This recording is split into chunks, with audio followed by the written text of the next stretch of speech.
ئەمە پێویست بەواکات کە پرسیار یاخود ورتر ڕوونکردنەوەی لەسەر بین پێویستمان بە ڕاوبۆچوونی شارەزایانە بە تایبەت کە ئێستا دکتۆر توانانە جەفمان میوانداری کردو پسپۆری داراییە. دکتۆر بەخێر هاتیەم کاتت باش. دکتۆر تۆ سەرنجتدا لە شاشەکە بینیمان کە ڕێژەیەکی زۆر دۆلار ئەخرێتە بازارەوە، بەڵام ئەوەی بینیمان هەمووی بە حەواڵێ کەمترینی بە نەقدە. هۆکاری چییە؟ بۆچی ئەم جیاوازی هەیە لە نێوان حەواڵە و نەقدیەکەیە؟ ئەم کاتان باش، ئەم کاتی بینەرانی بەڕێزشتان باش. ئەوەی جەنابەت باست کردو بەدادەچوونێکی زۆر جوان بوو سەبارەت بە هەم خستنە ڕوو هەم ئەو بڕەپارێ بۆ حەواڵەیە و هەروەها ئەو بڕەپارێکی کە بە شێوەیەکی کاشەخرێتە بازارەوە. ئەوەی بەڕێستان باسەکەن و ئەوەی ئێستا بۆتە کێشە بەڕاستی هەم لە عێراقا و هەم برنە دەرەوەی ئەو بڕەپارێ ئەمە با بڵێن نەتیجەیە، یعنی نەتیجەی کۆمەڵێک بڕیارەکە پێشتر دراوە.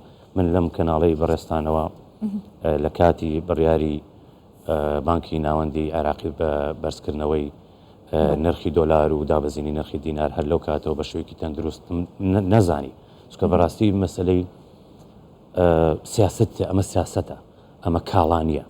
هەر ئەو کاتەش لێکدانەوەکەم بۆ شێوە بووە کە ئەم بڕیارێکی قورسە دڵنیا بووم کەوا کێشێکی بەم شێوە دروست دەکات. لەبەرەوەی ئێمە دکتۆر ببوورە لە ئەندامێک لە لیژنەی دارایی وتی کە ئەو بڕە دۆلاری ئەخرێتە بازارەوە یاخود بڵین زیانی هەیە ئەمە کە بە شێوەیەک بخرێتە بازارەوە ڕاوێژکاری شەر ئاماژی بۆ کردکە ئەمە زیانی ئەبێت بۆ یەدەگی دراوی قورس، یەدەگی دراوی بیانی، چونکە بانکی ناوەندی ناچارە بەردەوام دۆلار بخاتە بازارە بۆی بەهاتی بەرزکات. ئێمە دوو جۆر سیاستمان هەیە لە ڕووی زانستیەوە لە عێراقا. سیاستێکمان هەیە سیاسەتی نەقدی، سیاستێکمان هەیە سیاسەتی مالی.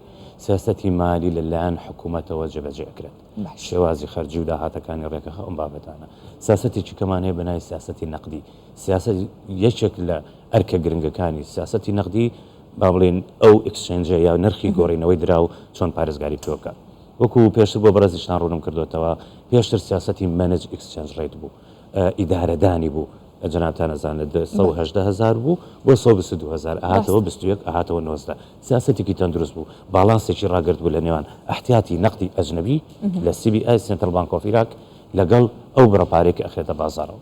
ئەوەی جەنابتان باستان کرد ئەو خستنە ڕووە بەو ڕێژەیە ڕێژەیەکی تقریبان تەندروستە، ڕێژەیەکی تەواوە، بەڵام کێشەکە چییە؟ بە زمانێکی باو بڵێن نەزیفێکەیە، نەزیفێکەیە لەم کارەیە پارەکەی بۆ ئەڕوات نادۆزرێتەوە. بانکی مرکزی ڕێکارەکانی گرتۆتە بەر سەبارەت بە ڕێگری گرتن لەو نەزیفە کە لە عەرزی دۆلارە ڕۆ ئەدات لە عێراقا. بەڵێ وتمان با بە شێوەیەکی ئەلکترۆنی بێکردی بە شێوەی ئەلکترۆنی، وتمان با عەرزی نەقودی ئەجنەبی زیاد بێکردی بە عەرزی نەقودی ئەجنەبی زیادی کرد. کۆمەڵێ پێشنیار و کۆمەڵێ یاداشت و کۆمەڵێ ڕێکاری تون هەندێ بانک بلاکلیست بکرێن، بانکانیان بلاکلیست. باشە دکتۆر، کەواتە ئێستا هەروەکو ئەم عەرزە وەکو میزڵانێکی داهاتوە، سنترال بانک فووی پێکات بەردەوام، بەڵام بە دەرزێ فشەکرێت. باشە ئەم دوو سیاسەتی باست کرد، عێراق کامیان پەیڕەوەکات؟ دۆلار وەکو کاڵا کە تەنها کڕین و فرۆشتنی پێوەگرێ خواست و خستنە ڕووە، یان وەکو مامەڵەکردن بە بەهای پەیڕەوەکە؟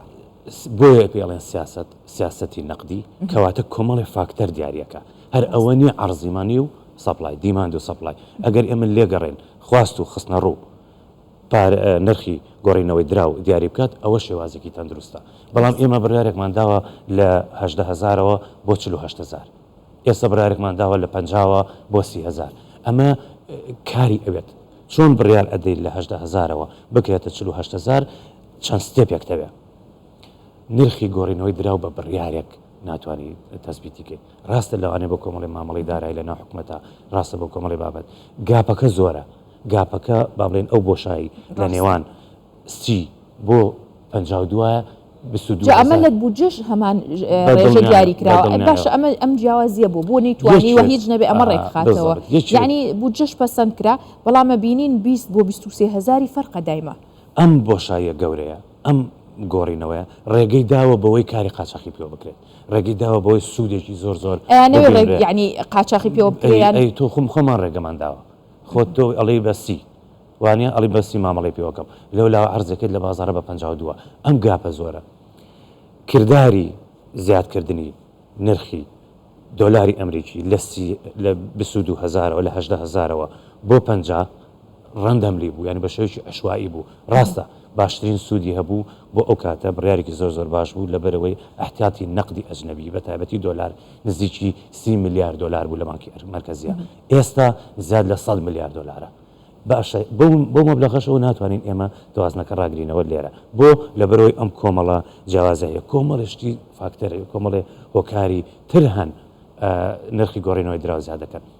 اقتصادی وڵاتەکەیە هاوردە و ناردەنیە چۆنێتی مامەڵەکردن بە کاڵەکانە با من نمونەیەکی تر بۆ بەڕێستان بڵێ گەورەترین کێشە لە عێراق و لە هەرێمی کوردستانە هەمانە نرخی کاڵە و خزمەتگوزارەکانە کە بە هیچ شێوەیەک نە حکومەتی هەرێمی کوردستان نە حکومەتی عێراقی نە ئێمە ناتوانین سنوورداریکەین بۆ لەبەرۆ کاڵەکان خۆمان بەنامی نایەنین زۆربەی ئەو کاڵانەی هەمانە لە دەرەوە دێن و ئەم ئەواملی خۆی هەیە و شوێنی خۆی هەیە و بەینێکی کە لەژێر کۆنتڕۆڵی مامەڵەکردن بە دینار کاریگەری هەیە بە دڵنیاییەوە مامەڵەکردن ئاعتمادکردن بە مامەڵەکردن بە دینارەوە باشترین سیاسەتە کە حکومەتی عێراقی بۆ تا ئێستا کڕین و فرۆشن لە بەسیترین شتا لە خانوویەکا بکرێت لە موادێکا بکرێت بهێنرێت هەر لەسەر ئاستی تاکە کەسیش بێت نەک وڵات هەر ینی متمانە نیە یان هۆکاری چییە یەکێک لە هۆکارە هەرە گرنگەکانی دانە بەزینی نرخی دۆلار بەرامبەر دینار تەوەقع ئەکسپێکتیشنە ینی چۆن بڵین ینی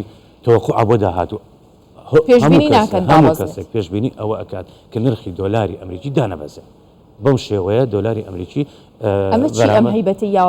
ئەم پێشبینی هەم بۆ بەکاربەرە هەم بۆ خاوەن سەرمایەکانە هەم بۆ با بڵین بۆ حکوومەتیشە تقریبا پێشبینیەکان بەردام ئەزانی بۆ چکە ئێمە گەر لەگدانەوەک بکەین بڵین ئەمە با بڵین خستنە ڕووی دۆلار لە فلان مانگاکەمە ئەوەکو جەنابە عەرزە کرد لەوێ ئەیخۆ لە مانگێکی ئازادی کردووە هەردانە بەزیوە کەواتە داواکاری زۆری داواکاری بۆ دۆلاری ئەمریکی زۆری داواکاری بۆ دۆلاری ئەمریکی بە مقابل بە کەمی داواکاری بۆ دیناری عێراقی هۆکاری ڕئیسیە لە دانەبەزاندنی و هەروەها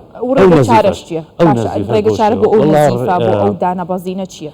دۆزینەوەی ئەو نقطەیە کەوا زۆرترین دۆلاری ئەمریکی لە عێراقا چێتە دەرەوە سەبەر بە بلاک لیستکردنی کۆمەڵێک بانک کە هۆکارەکەی دیار نییە بەڵام بەتەچید بانکی مرکزی لە خۆی ئەو بڕیاری نەداوە ئەمە یەکێکە لە هۆکارەکان دراسەیەکی تری وردە لە هۆکاری دانەبەزینی چکە وەکو پێم وتن ئەبێ ئەو نەزیفە نەمێنێ هەتاوەکو بانکی مرکزی چارەسەری هۆکاری چوونە دەرەوەی دۆلاری ئەمریکی لە عێراقا نەدۆزێتەوە چەند عەرزیش زیاد بکە بەداخەوە من پێشتر ئەمەد بە عەرز لەوانەیە ئەم بابەتە چارەسەر بکرێت بەڵام چەند خستنەڕووی دۆلاری ئەمریکیش زیاد بکات ئەو نرخەی بەو شێوەی ئێستا ئەمێنێتەوە و لەوانەیە بەرەو زیاتریش بڕوا ئەگەر بەم شێوەی ئێستا بەردەوام بێت ئەمە نەک ڕاوبۆچوونی بەڕێستان زۆربەی ئەندامانی لیژنەی داراییش هەر هاوڕان دەسەرەوەی کە بانکی ناوەندی تا ئێستا بڕیاردەرێکی وانە بۆ نەیتوانێت لە هەوڵەکانیشی سەرکەوتونە بۆ بۆهی کە ئەو دەرچانە بگرێت بەڕێز توانە نەجەف پسپۆری دارایی بانک لەگەڵمان بووی زۆر سپاس بۆیەوە سەرچاو